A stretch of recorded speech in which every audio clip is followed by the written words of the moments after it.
कि आप आए और अपने ख्यालों को रखें। माननीय कामलाल बघेल जी, तालियों से स्वागत करें माननीय बघेल का।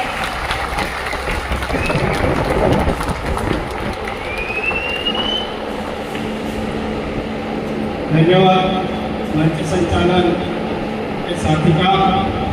और आज सतना जिले की इस पावन धरती को मैं नमन करता हूँ उन पुरखों को।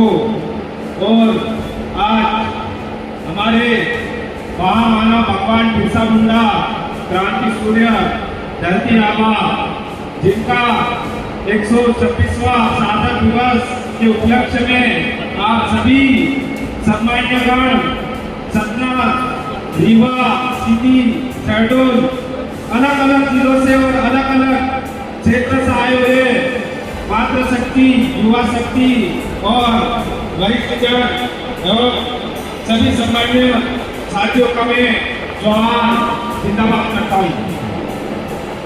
सम्मान्य साथियों, आज महामानव भगवान बिरसा मुंडा के 126वीं शहादत दिवस मना रहे हैं और उसके उपलक्ष्य में इंदौर से चलकर सतना की धरती पर हमारे मार्गदर्शक, युवाओं के आइकॉन और हमारे प्रेरणा स्रोत एडवोकेट लोकेश गुजारदा जी, जेएस के राज्य अध्यक्ष और साथ ही जेएस के प्रदेश अध्यक्ष पवन डावर जी और जेएस के कार्यकारी अध्यक्ष जीवन ठाकुर जी, इंदौर जिले के छात्र संगठन के जिलाध्यक्ष लखन बामनिया जी और हमारी पूरी टीम इस धरती पर आई है।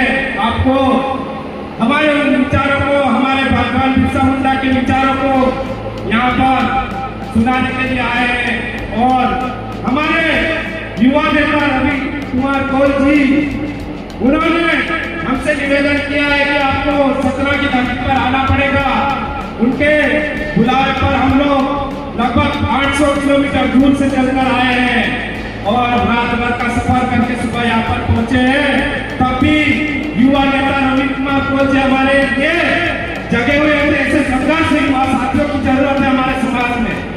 जोरदार तालियां इनके लिए बजाइए, क्योंकि ये लगभग 4 बजे की टीम के साथ लगातार आपके इस सतना जिले में इस कार्यक्रम को सफल बनाने के लिए इनकी पूरी टीम पोस्टर, बैनर लगाने और ये व्यवस्था करने के लिए लगभग 4 बजे तक जगी थी। ऐसे युवा साथियों को समाज की जरूरत है और समाज में युवाओं को प्रेरणा देने की जरूरत है। साथियों, हम भगवान बिरसा मुंडा को अभी पुराने वक्ताओं ने बताया कि लगभग 25 साल की उम्र में शहीद हो गए। क्यों? आज हम लोग 20, 25, 30, 35 साल के हो गए, फिर भी आज हमारा समाज वही है।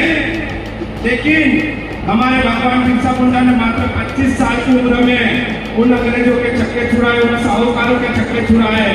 ऐसे महान वीर क्रांतिकारी के विचारों को पढ़ना चाहिए हमें, क्योंकि उनका जन्म एक गरीब मध्यम परिवार में हुआ था। झारखंड जिले के रांची गांव के अनिरुद्धु गांव में 15 नवंबर 1875 को उनको जन्म हुआ और आज 9 जून है। इसी का दिन, आज ही के दिन 1900 में उनको धीरे धीरे जेल में पॉइजन देकर उन्हें मार दिया गया। लेकिन फिर भी उनका कारवा रुका नहीं, बढ़ता गया और आज ये कारवा धीरे धीरे हमारे समाज को जन जागृत कर रहा है और समाज को जगाने का काम कर रहा है। हम जैसे युवा रवि कुमार कौल जैसे युवा लगातार समाज को जन जागृति की ओर बढ़ा रहे हैं, जागृत कर रहे हैं। और अभी भगवान बिरसा मुंडा ने कहा था कि हमारे देश में हमारा राज, लेकिन आज की तारीख में हमें और लड़ने की जरूरत है। हमारे देश में हमारा राज अभी भी नहीं है। जब हमारे देश में हमारा राज कब आएगा? युवा नेता रवि कुमार कौल जैसे हमारे भाई को उस पार्लियामेंट में वहां पर सदन में पहुंचाएंगे, जहां पर हमारी नीतियां बनती है, जहां हमारे खिलाफ सभी रखे जाते हैं, वहां पर जब इन जैसे युवाओं को भेजेंगे जब हमारे देश में हमारा राज आएगा।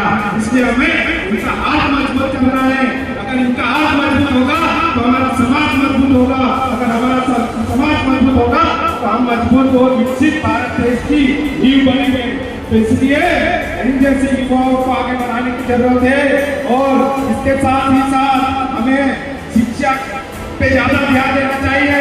हम लोग आज पूरे मध्य प्रदेश में जय छात्र संगठन के माध्यम से पूरे मध्य प्रदेश में युवाओं के हक अधिकारों की लड़ाई लड़ रहे हैं। तो आप भी जहाँ पर भी हो, जहाँ पर भी छात्रों के साथ अन्याय हो, समाज के साथ शोषण हो, ज्यादा से ज्यादा हमारे समाज को जन जागरूक करें और हमारे हक अधिकार की लड़ाई लड़ने का काम करें।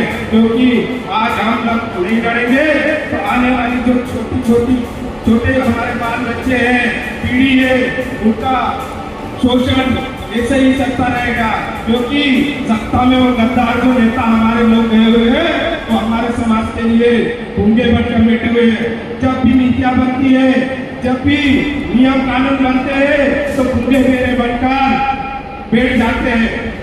तो उन गूंगे बेरे नेताओं को भी अभी हमारे इस क्षेत्र से, हमारे गांव से सबक सिखाने की जरूरत है।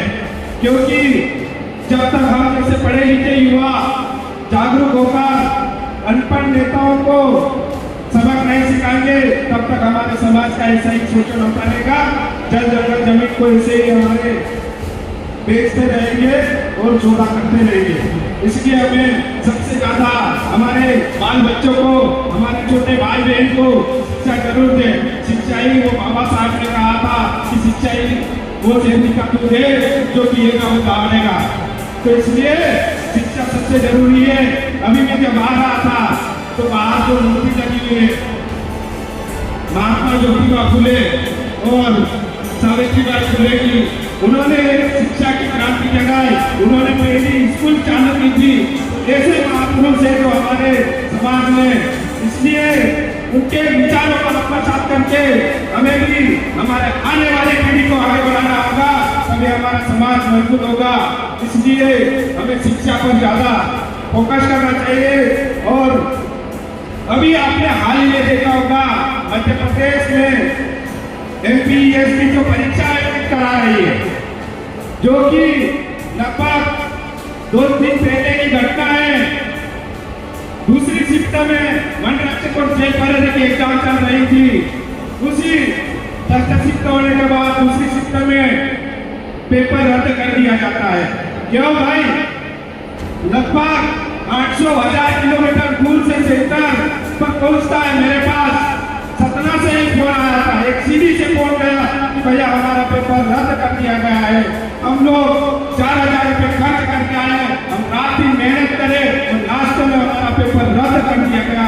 भैया ये कैसा अन्याय है? तो इसलिए साथियों हमें जागरूक होने की जरूरत है। इससे अन्याय जो भ्रष्टाचार सिस्टम है उसको हमें सबक सिखाने की जरूरत है। इसलिए आप सभी जो छोटे मेरे भाई बहन हैं, माताएं बहनें भी है, अपने बच्चों को शिक्षा जरूर दे। एक रोटी कम खाए, एक पोटली कम पिए, एक पौवा कम पिए। दारू हमारे समाज में बर्बादी का सबसे बड़ा कारण है। क्योंकि दारू एक ऐसा शराब का नशा, एक ऐसा नशा होता है जो समाज को बर्बाद करता है। इसलिए समाज को नशे से दूर रहना चाहिए। और लास्ट में मैं यही कहना चाहूंगा कि आप शिक्षित बनो, संगठित रहो, संघर्ष करो। शिक्षित तो कम है, संगठित हो रहे हैं, संघर्ष भी कर रहे हैं, लेकिन हमारा जो उद्देश्य है उसकी ओर हम धीरे धीरे कहीं न कहीं अलग अलग संगठनों में बढ़ते जाते हैं। लेकिन आज हमें JS ने ऐसी विचारधारा दी है जो कि हम लगभग उस कोने से यहाँ पर आए हैं, जो कि JS में कोई भीड़ भिलावा, गोड़ गोरखू, कोल, सत्ता, नुराव ये कभी नहीं देखते हैं। JS सिर्फ आदिवासी देखती है और आदिवासी DNA का खून हमारे अंदर है। इसके आपके बीच चलकर आए हम लोग, लगभग 800 किलोमीटर दूर से यहाँ पर आए आपके बीच में। और आप लोगों ने हमारा इतना आज सम्मान दिया, प्यार दिया, इसके लिए आप सभी तमाम सतना जिले इलाके के और सभी युवा साथियों को और कार्यकर्ताओं को, आयोजक टीम को मैं बहुत बहुत धन्यवाद और आभार करता हूँ, क्योंकि आपने हमारा सम्मान किया। बहुत बहुत धन्यवाद करता हूँ मैं आपका। लास्ट में अंतिम पंक्ति 2 एकड़ में अपनी वाणी को खत्म करना चाहूंगा। अरे आजादी की कभी शाम न होने देंगे, अरे आजादी की कभी शाम न होने देंगे, मेरे बिरसा और टंटे की कुर्बानी कभी बदनाम न होने देंगे, मेरे बिरसा और टंटे की कुर्बानी कभी बदनाम न होने देंगे। जब तक बची है लहू की एक बूंद, तब तक जल जंगल जमीन को कभी खत्म न होने देंगे, जल जंगल जमीन को कभी खत्म न होने देंगे। बहुत बहुत धन्यवाद मुझे समय दिया।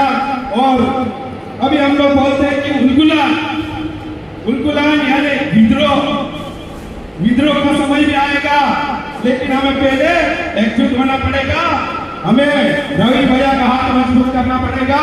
इसलिए आप तमाम युवा साथियों, मेरी माताएं बहनों से निवेदन है कि रवि भैया को मजबूत करिए, हम आपके साथ हैं। मध्य प्रदेश के उस कोने में भी जब भी जरूरत पड़ेगी यहाँ पर हम लोग भी वहाँ से चलकर आएंगे। आपके भी मुझे समय दिया, सुना आप लोगों ने, बहुत बहुत धन्यवाद। जोहार, जिंदाबाद। बिरसा मुंडा अमर रहे, बिरसा मुंडा अमर रहे, टंट्या भी अमर रहे, टंट्या भी अमर रहे। जय जय जय जय जय, जय जय जय जय जय। बहुत बहुत धन्यवाद। लड़ेंगे, जीतेंगे।